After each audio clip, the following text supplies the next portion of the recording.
Bonjour et bienvenue sur le JT du Lab Citoyen 2015.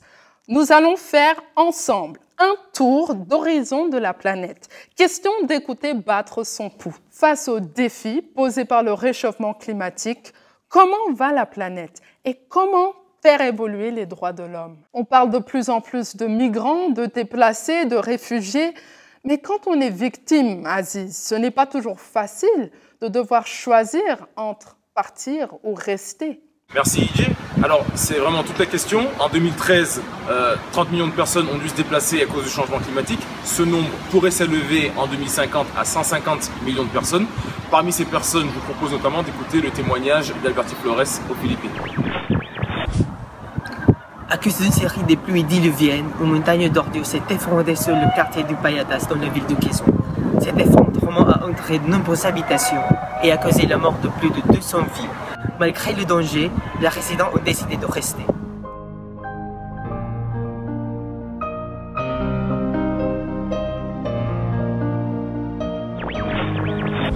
Aucun territoire n'est à l'abri. Rappelez-vous, l'ouragan Katrina, c'était en 2005, aux États-Unis. Robert Pope nous le décrit. L'ouragan Katrina était un des ouragans les plus puissants dans l'histoire des États-Unis. Je me souviens que l'eau était si haute qu'on a dû me sortir du toit de ma maison sur un bateau. Je voulais vraiment pas partir, mais je n'avais aucun choix. Alors, partir ou rester? C'est un choix personnel et injuste que nous pourrions tous avoir à faire un jour. Nous devons donc tous nous battre pour notre environnement. Si ça continue, on risque de ne plus avoir où aller. Un environnement propre est un droit pour moi et pour mes enfants. Le changement climatique détruit le rythme de la vie. Le changement climatique est un fardeau qu'on doit porter ensemble. Il faut protéger l'environnement parce que sinon, il n'y aura plus de société dans le futur. La vie est une plante. Quand on l'arrache, elle peut s'éteindre. Mais rester au même endroit peut aussi la faire disparaître. Merci pour ces témoignages. Mais il faut savoir que pour ces personnes, il n'existe pas de statut juridique aujourd'hui. Selon l'Organisation de l'ONU, d'ici la fin du siècle, 150 millions de personnes devront se déplacer, victimes du changement climatique. Bonjour Note. Quand on parle de déplacer, les chiffres sont effrayants. Que faut-il faire? Légiférer? Et à quoi pourrait servir le statut de migrants ou déplacés climatiques? Oui, Lydia Makla. Le problème, c'est effectivement que ces déplacés climatiques n'ont pas de statut juridique qui puisse les protéger. Pour bien comprendre l'enjeu, écoutez le témoignage d'Aïcha, qui est citoyenne des Maldives. Notre principal problème est qu'il est prévu qu'à la fin du siècle, Maldives seront submergées dans l'eau. Notre ancien président a déclaré un projet d'acheter des terrains en Australie, en Inde et au Sri Lanka. Mais il n'y a pas de plan concret pour le futur. Le problème, c'est que les personnes immigrées de notre pays n'ont pas de statut qui garantit leur protection. Obtenir un statut juridique, cela paraît fondamental. Mais comment? Un statut juridique international pourra permettre de définir qui a déplacé climatique. On pourra ainsi mettre en place des droits et responsabiliser les États avec des protections et des assistances pour éventuellement les personnes reconnues déplacées. Nous voyons donc l'urgence d'avoir un statut juridique, mais il faut bien que les États puissent s'accorder. Ce n'est pas, certes, au programme des négociations, mais espérons bien que ce soit évoqué lors de la conférence des parties sur l'environnement, COP21, bientôt à Paris. Alors on parle de déplacement de population. Mais est-ce que vous savez que l'accès à l'eau est l'une des principales causes de migration? Selon la Banque mondiale, d'ici la fin du siècle, près de la moitié de la population mondiale habitera dans un pays souffrant de pénurie d'eau. Les causes sont très diverses selon les territoires. Donc faisons le point, Christopher. Bonjour tout le monde. Aujourd'hui, 750 millions de personnes n'ont pas d'accès à l'eau propre. 3,5 milliards boivent de l'eau contaminée. Ça marque inégalités entre les différentes régions du monde. Je vous propose quelques exemples avec nos journalistes. Je suis à Zimbabwe. Alors, qu'est-ce qui se passe à la ville? Ici, il n'y a pas d'eau. C'est incroyable. Les autorités locales n'arrivent pas à distribuer de l'eau aux citoyens.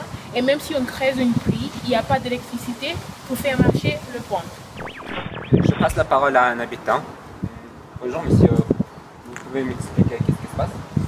Oui, parfois c'est pas le manque d'eau, mais le problème c'est la pollution.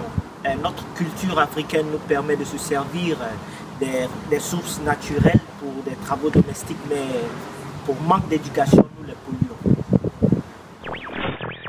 On est en Jordanie maintenant, et qu'est-ce qui se passe en Jordanie?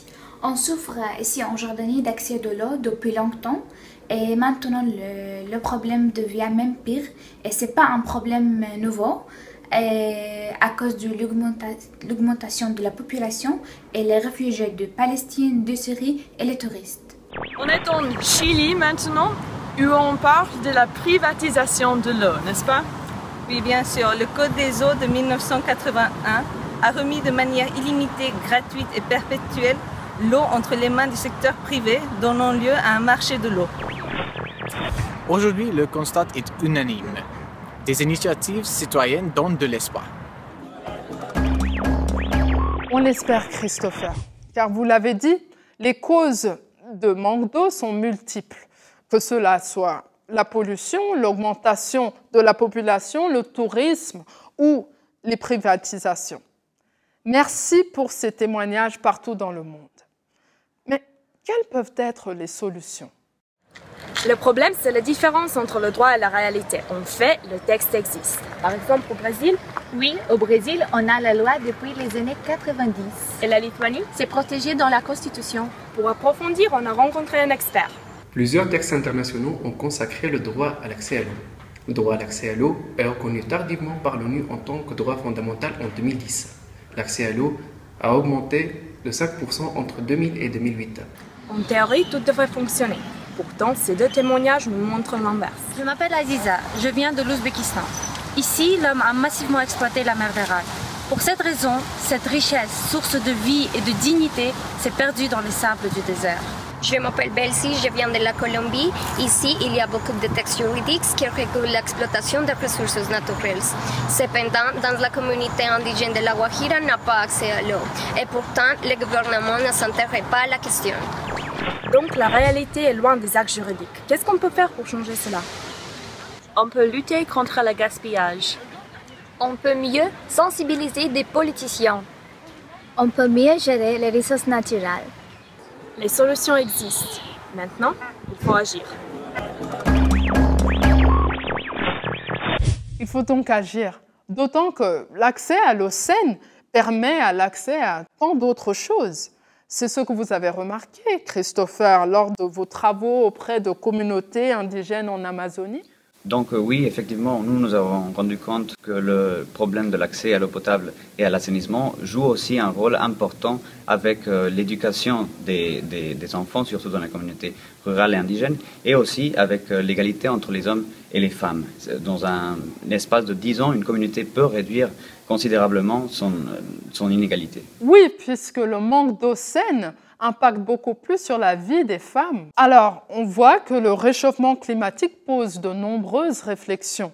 D'ailleurs, avec votre groupe international d'experts en environnement, vous vous êtes penché aussi sur la question de la réduction du gaz à effet de serre. Christin, on le sait, on pollue plus ou moins selon les pays. Quels sont les résultats de vos travaux? Certains pays se sont engagés à devenir propres et à ne plus émettre de CO2 d'ici 2020. Mademoiselle Aïcha Rachid, quel est votre secret aux Maldives? Nous avons comme projet de réaliser une transition énergétique renouvelable d'ici 2020. Pour ce faire, nous utilisons les écorces de noix de coco dans de centrales biomasse ainsi que l'énergie solaire. Ah, c'est intéressant. Et vous, chers experts, qu'en pensez-vous? Si on ne fait rien, des catastrophes naturelles vont augmenter. Si nous n'allons rien faire, des pays vont disparaître d'ici 2100. Et vous nous proposez des solutions? Les firmes multinationales doivent adapter des stratégies plus vertes. C'est à chacun de nous de changer et pas au climat. Pas au climat. C'était le mot de la fin. Retour au studio avec Nandou Amaka. Alors on entend bien que des décisions sont prises à l'échelle nationale pour réduire les émissions de carbone. Mais la multiplication des initiatives locales peut avoir un impact global. Comment ça? Voici un petit tour du monde de traitement innovant des déchets. Imaginez-vous le nombre de déchets produits par an par habitant. Aux États-Unis, une personne produit 700 kg de déchets. En Europe, on produit 600 kg de déchets. En Amérique latine, c'est la même chose, 500 kg de déchets. Mais d'autres solutions sont possibles. Chez nous, on a une initiative qui s'appelle Share My Daba. Avec Share My Daba, le reste de chaque repas peut nourrir un enfant dans la rue à Mumbai. On met un autocollant, les gens viennent chercher et ensuite partager. Comme ça, on ne jette plus la nourriture en Inde.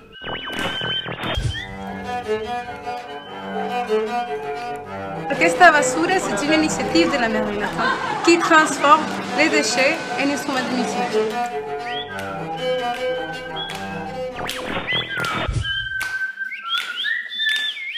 Moi c'est Atika, je suis française. Dans mon pays, il y a une initiative qui s'appelle Upcycly.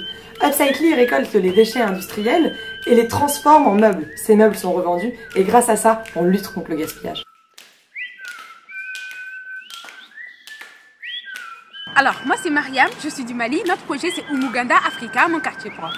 Ça consiste à faire de nettoyage chaque dernier samedi du mois de son espace de vie et aussi à faire de l'assistance aux personnes démunies à cause des catastrophes naturelles.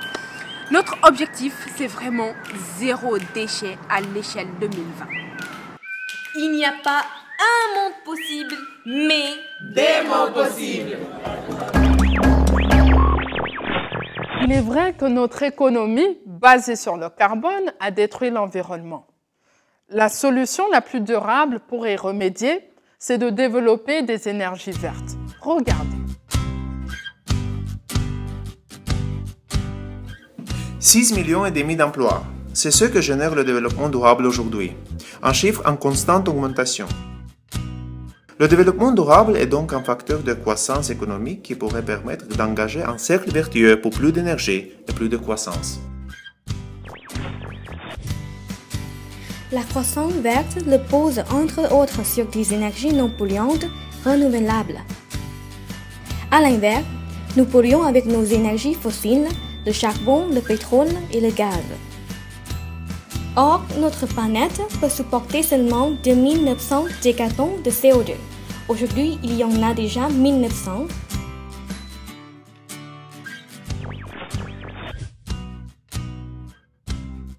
La Terre est en danger et nous avec.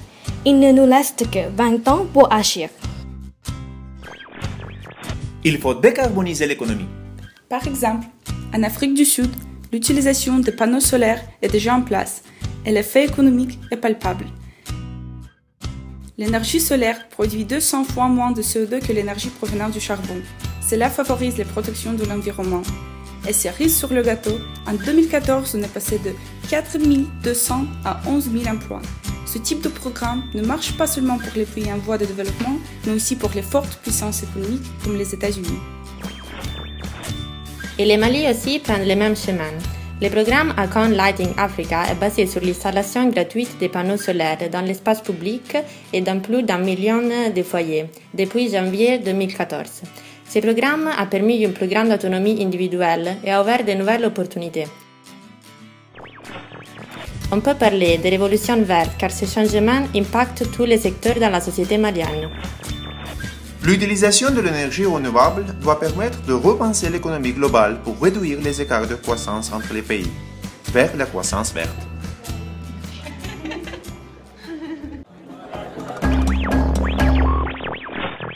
Le message est passé? La prise de conscience doit se faire. D'ailleurs, nous, à notre retour, nous nous sommes engagés à agir.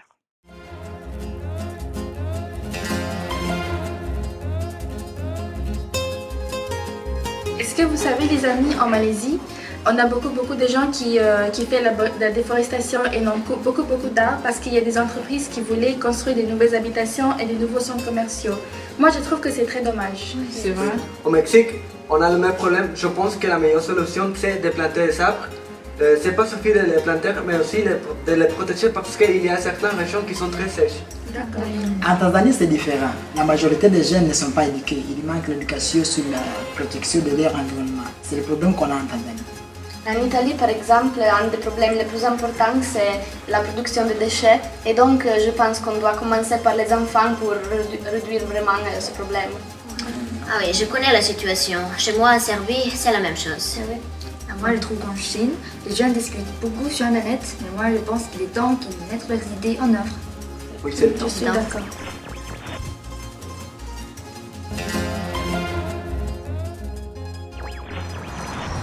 À mon retour, j'ai planté des arbres, des caramboyens, ce qu'on peut trouver dans mon pays. Mais je ne suis pas seule. À mon retour, je vais organiser des ateliers éducatifs pour des enfants. Mais je ne suis pas seule. À mon retour, je vais organiser des séminaires aux jeunes de mon village. Mais je ne suis pas seule.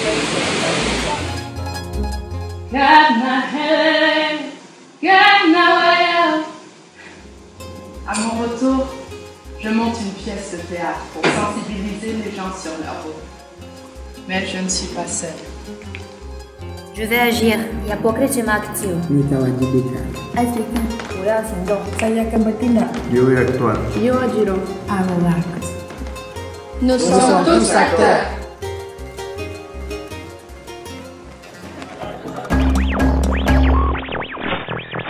Alors, agissons chacun à son échelle. C'était le journal du Lab Citoyen 2015. Merci de nous avoir choisis.